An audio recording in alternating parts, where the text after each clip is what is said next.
Welcome to Re-Educated TV, where we keep you informed. Now that we know who were the various inhabitants of the British Isles and have an idea of their origins and where they journeyed from, now let's take a look at the Egyptians and Phoenicians in Ireland, and then everyone as a collective. The ancient Egyptians were challenged by a confederation of tribes known as the Sea People. The two superpowers of the ancient world were the Egyptians and the Hittite Empire.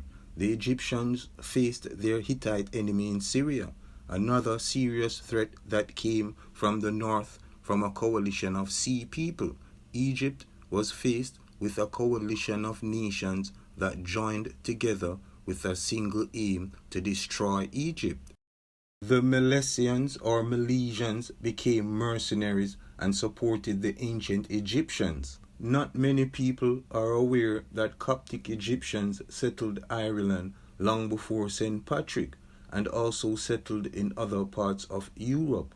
Coptic influence in Ireland has understandably led many to adopt a theory of direct Coptic activity. A.S. Atiyah, in analyzing the missionary activities of the early church, states that there is little doubt regarding the arrival of Coptic monks in the British Isles. In AD 285 in Switzerland, Mauritius became an object of local veneration, and his statue presently stands in St. Moritz.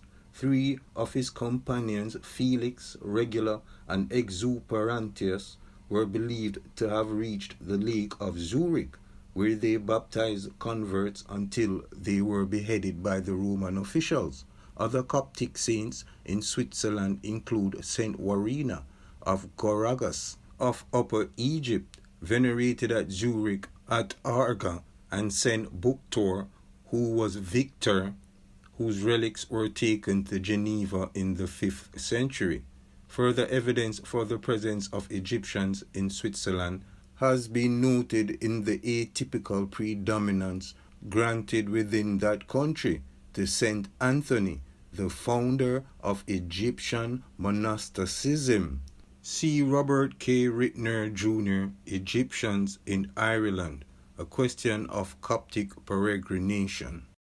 The Phoenicians, the impressive mud brick walls, were inspired by Phoenicians, Greek, and Etruscan influences. The mud brick walls at Huenberg Hill Fort shows the intimate connection and contact with the southern Mediterranean. These techniques were not previously used in Central Europe. As for the Phoenicians, the natives were ignorant of the use of silver. Knowing this, the Phoenician purchased the silver in exchange for other wares of little of any worth. The Phoenicians grew rich from this enterprise, as they transported this silver to Greece and Asia and to all other people. At times, the Phoenicians obtained so much silver that they were unable to transport the wealth because of the weight. In some occasions, when their boats were fully laden and there still remained a great amount of silver, they would hammer the lead off the anchors and replace the lead with silver. Thus their anchors were silver.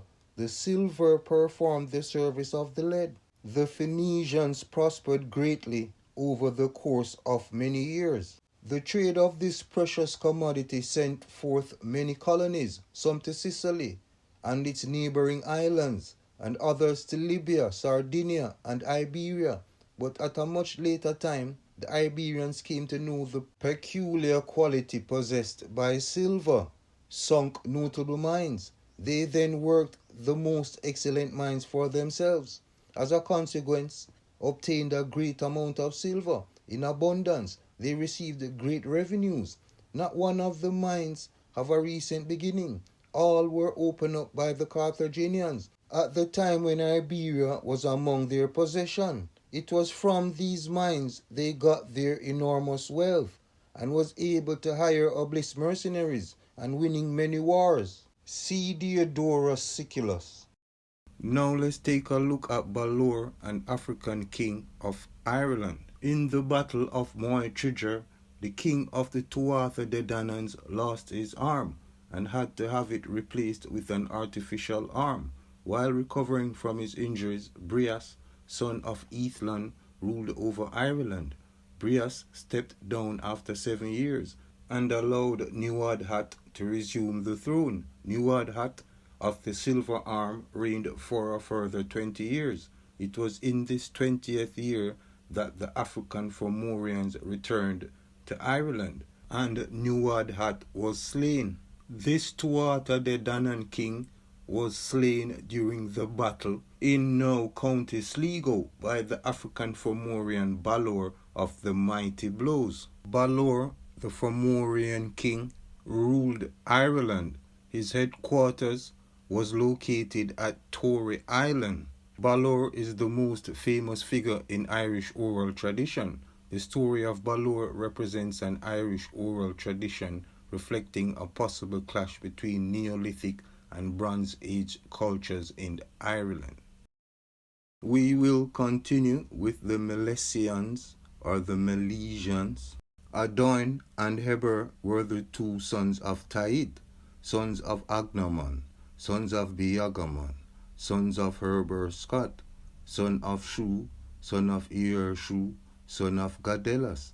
The Gadelians stayed in Scythia for 3 generations. Adon had 3 sons, Ealoid, Lamphian, and Lamphglas. Heber had 2 sons, Carcer and Sing. The Gadelians sailed westward until they arrived on an island in the Pontic Sea. They stayed on this island for a year.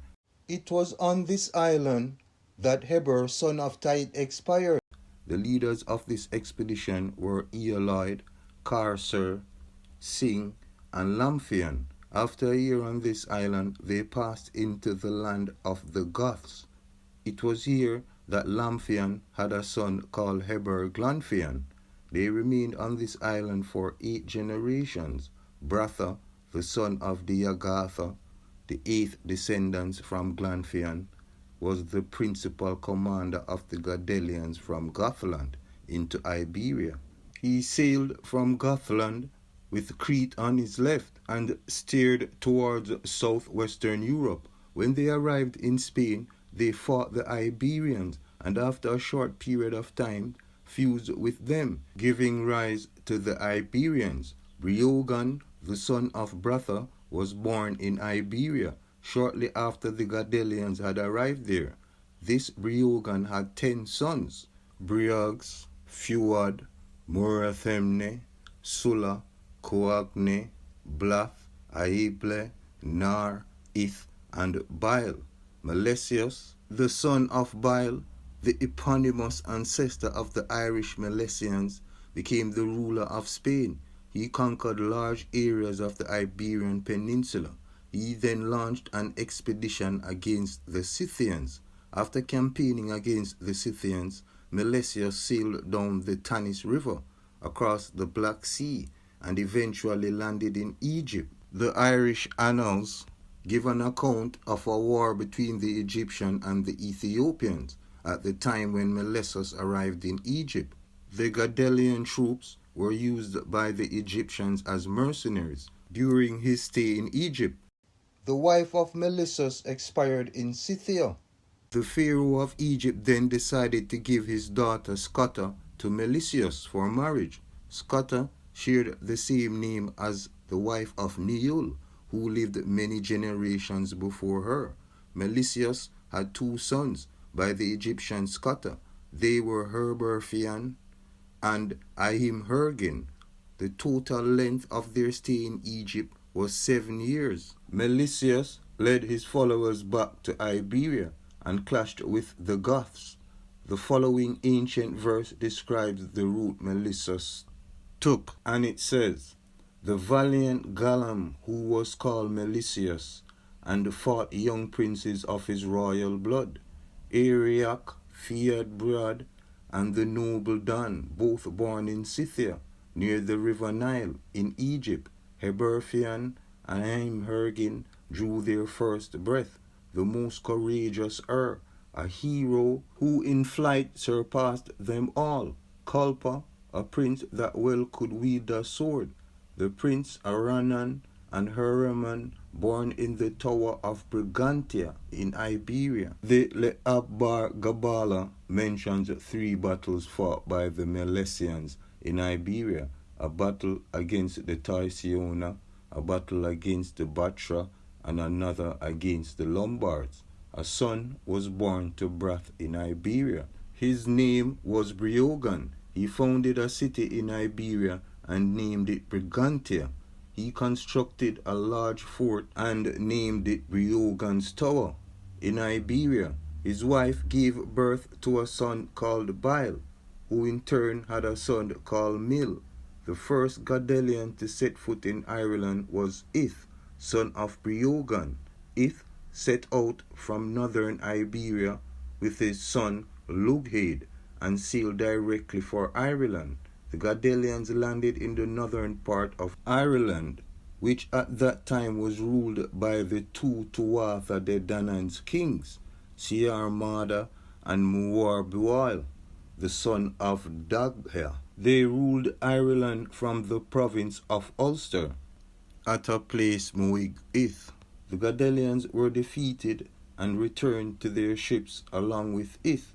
They sailed back to the Iberian mainland. Lughaid then sought assistance of his people.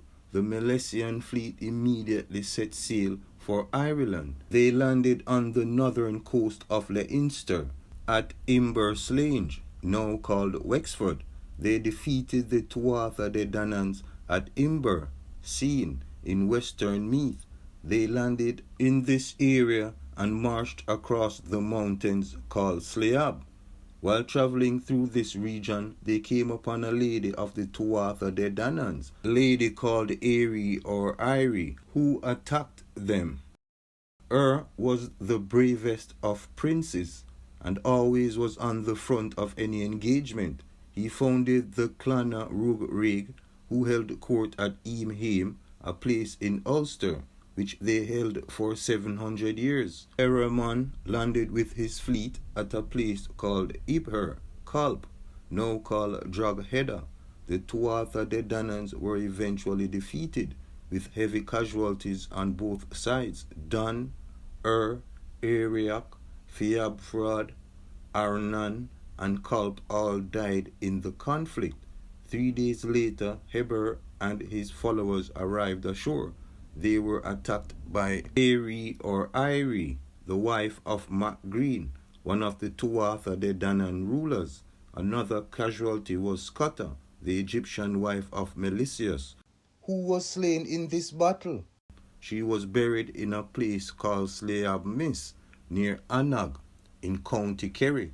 The 3 Tuatha De Danann kings fought an intense battle against the Milesians at a place called Tailtin or Teltown in County Meath. The Milesian prince Fuad fell at Sleab Coagne near Carlingford in County Louth. Note that the Milesian prince Fuad has a Hamito-Semitic name, meaning African name. The Tuatha De Danans were defeated and retreated to isolated refuge. There were very many places in Ireland where the Tuatha De Danans were then supposed to live. The Tuatha De Danans lingered in the country for many centuries after their subjugation by the Gwadel or the Godelians, and lived in retired situations where they practiced abstruse arts which induced the others to regard them as magicians. So late as the 3rd century, Ain, the daughter of Iagabal, a lady of this race, was believed to be resident at Sinoch Ain in the county of Limerick, where she was ravished by Oiloil Alum, king of Munster. Looks very strange that our genealogists trace the pedigree of no family living for the last 1,000 years to any of the kings or chieftains of the Tuatha De Danans, while several families of Flerbolic descent are mentioned as in Hymeni and other parts of Connaught. See the tribes and customs of Hymeni and also John O'Donovan, Annals of Ireland. Okay, let's continue. The only surviving sons of Milesius was Heber, Heremon, and Amergin. Heber and his followers were successful against the Tuatha De Dananns. He marched into the province of Leinster and joined Heremon. The fierce battle of Sleabmis was won by the Gadalians. After this victory, the island was divided by Heremon into two parts. The northern region, north of Boyne, was administered by Heremon, while the southern portion was placed under Heber Fian. Heremon built his palace called Rath Beothach in Leinster. His brother settled in the province of Munster. The descendants of Heremon inhabited Connaught and Leinster. The family of Heber, son of Milesius, remained for many generations in the province of Ulster. Heber and Heremon governed Ireland jointly for 1 year. After this period elapsed, a dispute arose over the possession of 3 valleys, one in Maine, one in Moyog and one in Munster. Heremon became the sole ruler of Ireland, ruling for 14 years. He divided Ireland into 5 provinces. Leinster was placed under Arba, Ferran, and Fergna, the sons of Heber Fian. Connaught was given to Un and Eadain. The province of Ulster was governed by Heber, son of It is worth briefly mentioning that Heber is also Eber or Eber of the Old Testament. It is believed to be identified with the prophet Hud or ASW, a prophet mentioned in the Quran. He was sent to preach monotheism to the people of Ad in Hadramaut, Yemen. You can see the Quran, Surah 11, Ayab 50-57. During the reign of Heremon, the Picts entered Ireland.